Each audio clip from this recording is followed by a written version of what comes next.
നമസ്കാരം, ഭാരത് ലൈവിലേക്ക് സ്വാഗതം. ലോകപ്രശസ്തമാണ് ആറ്റുകാൽ പൊങ്കാല. ആറ്റുകാൽ പൊങ്കാലയ്ക്ക് കേരളത്തിനുള്ളിൽ നിന്ന് കാസർഗോഡ് മുതൽ തിരുവനന്തപുരം വരെയുള്ള ജനങ്ങൾ തിരുവനന്തപുരത്തേക്ക് ഒഴുകിയെത്താറുണ്ട്. മറ്റുള്ള സ്ഥലങ്ങളിലുള്ളവർ, വരാൻ പറ്റുന്നവർ വരും.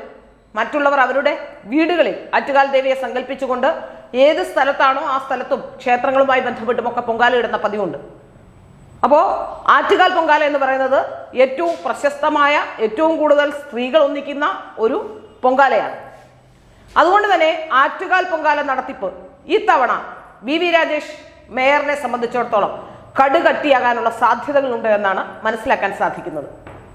കഴിഞ്ഞ 45 വർഷത്തെ CPM-ന്റെ ഭരണത്തിന് ശേഷം തിരുവനന്തപുരം കോർപ്പറേഷൻ ഇപ്പോൾ ഭരിക്കുന്നത് BJP ആണ്. ഭരണം ഏറ്റെടുത്ത അന്നു മുതൽ ഇന്ന് വരെ കഴിഞ്ഞ 50 ദിവസത്തിനിടയിൽ ഒരു കാര്യവും സർക്കാരിനെ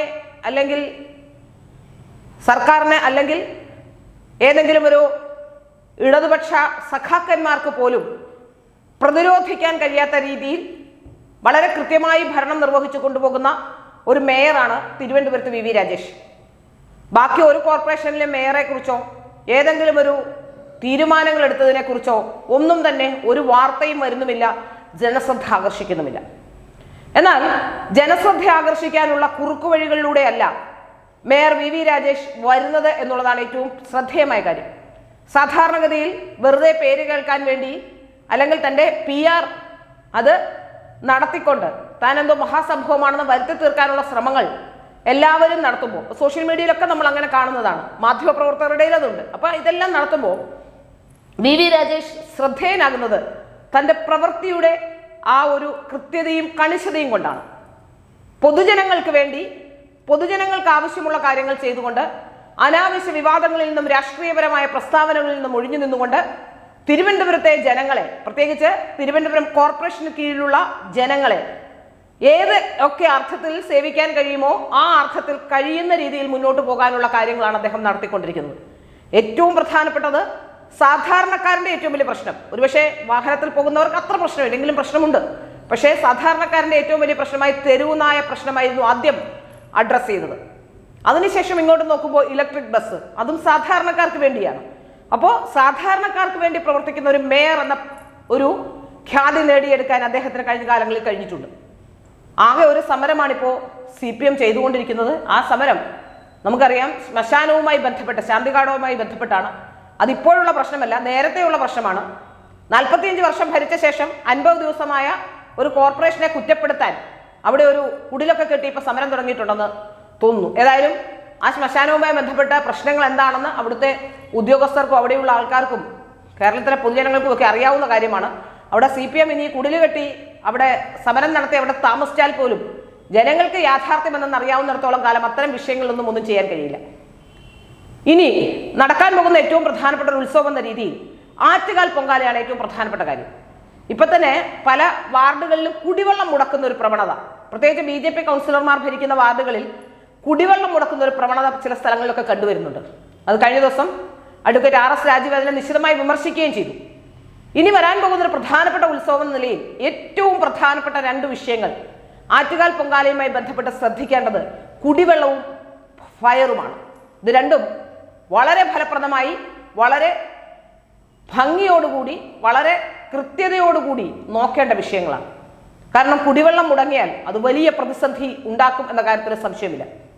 വേണ്ടത്ര കുടിവെള്ളം, ആ കുടിവെള്ളം മുടങ്ങാതെ ഇവിടെ നൽകാൻ ആവശ്യമായ തീരുമാനം മേയർ എടുക്കണം. മേയർ എടുക്കുന്നതിനപ്പുറത്തേക്ക് നമുക്കറിയാം CPM ആണ് കഴിഞ്ഞ 45 വർഷമായി ഇവിടെ ഭരിച്ചുകൊണ്ടിരിക്കുന്നത്. അതുകൊണ്ട് തന്നെ ഈ കുടിവെള്ളം മുടങ്ങാതിരിക്കാനുള്ള ഉത്തരവാദിത്വം വാട്ടർ അതോറിറ്റിയിലെ ഏതെങ്കിലും ഉയർന്ന ഉദ്യോഗസ്ഥനെ, അതിനൊരാളെ ചുമതലപ്പെടുത്തുക തന്നെ വേണം. അങ്ങനെ ഒരു ചുമതല ഉണ്ടായാൽ തീർച്ചയായും ജോലി പോകുന്നത് കൊണ്ടും ജോലി പോകാൻ സാധ്യതയുള്ളത് കൊണ്ടും അങ്ങനെയുള്ളവർ വളരെ കൃത്യമായി ശ്രദ്ധിക്കും.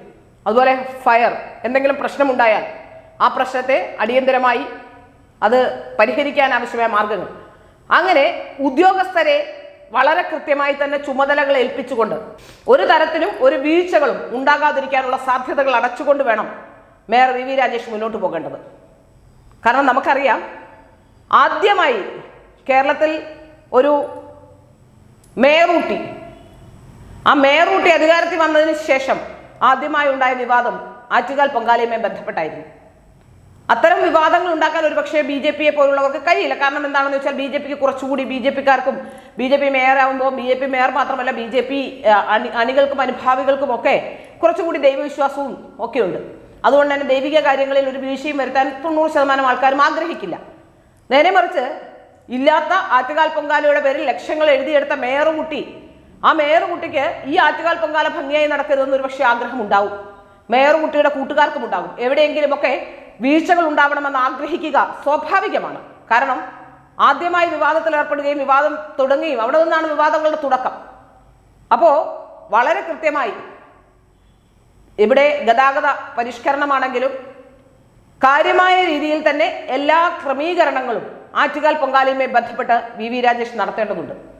വളരെ ശ്രദ്ധയോടുകൂടി ഓരോ ചുവടും ശ്രദ്ധിച്ചു മാത്രമേ മുന്നോട്ട് പോകാവൂ എന്നുള്ളതാണ് പറയാൻ കഴിയുന്നത്. കാരണം കഴിഞ്ഞ വർഷങ്ങളിലെല്ലാം CPM അവരുടെ ആൾക്കാരെ കൊണ്ട് കോർപ്പറേഷൻ നിറച്ചു വെച്ചിരിക്കുകയാണ്. ഉദ്യോഗസ്ഥരാണെങ്കിലും സാധാരണ ഈ ടെമ്പററി തൊഴിലാളികളാണെങ്കിലും ഒക്കെ വേസ്റ്റ് മാനേജ്മെന്റ് അടക്കമുള്ള വിഷയങ്ങളിൽ ഇവരൊക്കെ എങ്ങനെയാണ് അവിടെ കയറി കൂടിയിരിക്കുന്നതെന്ന് നമുക്കറിയാം. അപ്പോൾ അതുകൊണ്ട് തന്നെ ഓരോ ഉദ്യോഗസ്ഥരുടെയും രാഷ്ട്രീയ നിലപാടുകളും നമുക്ക് മനസ്സിലാക്കാൻ സാധിക്കും. അപ്പോൾ അങ്ങനെയുള്ള ഉദ്യോഗസ്ഥരെ വെച്ച് CPM രാഷ്ട്രീയ ലാഭത്തിന് കോപ്പ് കൂട്ടുന്ന ഒന്നും തന്നെ ചെയ്യരുത്. കാരണം ഒരു തെരഞ്ഞെടുപ്പ് കൂടി വരികയാണ്. ആറ്റുകാൽ പൊങ്കാലയെ സംബന്ധിച്ച് നോക്കുകയാണെങ്കിൽ ആറ്റുകാൽ പൊങ്കാല ഭംഗിയായി നടത്തി തിരുവനന്തപുരത്തേക്ക് എത്തുന്ന ഓരോ ഭക്തനെയും അവർക്കൊരു ബുദ്ധിമുട്ടുമില്ലാതെ ആറ്റുകാൽ പൊങ്കാല നടത്തിവിടേണ്ട ഉത്തരവാദിത്വം മേയർ VV രാജേഷിനുണ്ട്. ആ ഉത്തരവാദിത്വം VV രാജേഷും കൗൺസിലർമാരും ഒരുമിച്ച് ഫലപ്രദമായി വിനിയോഗിക്കണം എന്നാണ് പറയാനുള്ളത്. അത് ഭംഗിയായി വിനിയോഗിച്ചു കഴിഞ്ഞാൽ തന്നെ കേരളത്തിൽ എങ്ങനെയാണ് BJP-ക്ക് ഇത്രയും വലിയ ഒരു ഉത്സവം നടത്താൻ കഴിയുന്നതെന്നതിനെ സംബന്ധിച്ച്, അല്ലെങ്കിൽ അത്തരം ഒരു രീതിയിൽ വളരെ പ്ലാൻഡായി നടത്താൻ കഴിയുന്നതിനെ സംബന്ധിച്ച്, ഒരു വിഷയത്തെ കുറിച്ച്, ഒരു ഉത്സവത്തെ സംബന്ധിച്ച് ഒരു വ്യക്തത കേരളത്തിലെ ഹിന്ദുക്കൾക്ക് വരും. ഒരു സംശയം അക്കാര്യത്തിൽ വേണ്ട. VV രാജേഷ് അത് ഫലപ്രദമായി വിനിയോഗിക്കും, അത് ഫലപ്രദമായി നടപ്പാക്കുമെന്ന് തന്നെയാണ് പറയാനുള്ളത്. പക്ഷേ അല്പം കൂടി ജാഗ്രതയും കരുതലോടും കൂടി ഓരോ കൗൺസിലർമാരും നിൽക്കണം. വെള്ളമടക്കം മുടക്കുന്ന സാഹചര്യങ്ങൾ ഉണ്ടാവും. അതാണ് ഏറ്റവും വലിയ സാഹചര്യം ഉണ്ടാകാൻ പോകുന്നത്. വെള്ളം മുടക്കുന്നതായിരിക്കും. അതുകൊണ്ട് തന്നെ അതിനുള്ള സംവിധാനം വളരെ കൃത്യമായി, അതിനുള്ള ഒരു ഉദ്യോഗസ്ഥനെ, ഓരോ സ്ഥലത്തും ഓരോ ഉദ്യോഗസ്ഥരെ വെള്ളത്തിന്റെ കാര്യത്തിൽ ചുമതലപ്പെടുത്തണം. എന്തെങ്കിലും വീഴ്ചയുണ്ടായാൽ ആ ഉദ്യോഗസ്ഥന്റെ മേൽ നടപടിയെടുക്കാനുള്ള സംവിധാനം ഉണ്ടാകണം. അങ്ങനെ വളരെ കൃത്യമായ രീതിയിൽ പറഞ്ഞുകൊണ്ട് തന്നെ ആറ്റുകാൽ പൊങ്കാലയുമായി ബന്ധപ്പെട്ട് മുന്നോട്ട് പോകണം. ആറ്റുകാൽ പൊങ്കാല കലക്കാനുള്ള എല്ലാ സംവിധാനങ്ങളുമായി സഖാക്കന്മാർ രംഗത്തിറങ്ങുമെന്ന് നമുക്കറിയാം. കാരണം മൊത്തത്തിൽ പിടിവിട്ട് നിൽക്കുകയാണ്. ഇനിയൊരു ഭരണം ഉണ്ടാകുമെന്ന് അവർ പോലും പ്രതീക്ഷിക്കുന്നില്ല. അതുകൊണ്ട് തന്നെയാണ് പോലീസ് ഉദ്യോഗസ്ഥരെ പിന്തുടർന്ന് എന്ന് അടിക്കുന്നതും നാട്ടിൽ മുഴുവൻ അരാജകത്വം വിതറാൻ ശ്രമിക്കുകയും ഒക്കെ ചെയ്യുന്നത്. അതുകൊണ്ട് മേയർ VV രാജേഷ് അല്പം കൂടി ജാഗ്രതയോടുകൂടി ഓരോ വിഷയത്തെ സമീപിക്കണം എന്നാണ് പറയാനുള്ളത്. അദ്ദേഹം വളരെ നന്നായി ഭരിക്കുന്നുണ്ട്, ഭരിക്കുന്നില്ല എന്നല്ല. പക്ഷേ ചുറ്റും കണ്ണുകൾ ഉണ്ടാവണം. എങ്കിൽ മാത്രമേ മുന്നോട്ട് നല്ല രീതിയിൽ കൊണ്ടുപോകാൻ കഴിയുകയുള്ളൂ. പ്രത്യേകിച്ച് ആറ്റുകാൽ പൊങ്കാല വളരെ വളരെ വളരെ ഫലപ്രദമായി മുന്നോട്ട് നടത്താൻ ദേവി രാജേഷിനെ സഹായിക്കട്ടെ എന്നാണ് പറയാനുള്ളത്.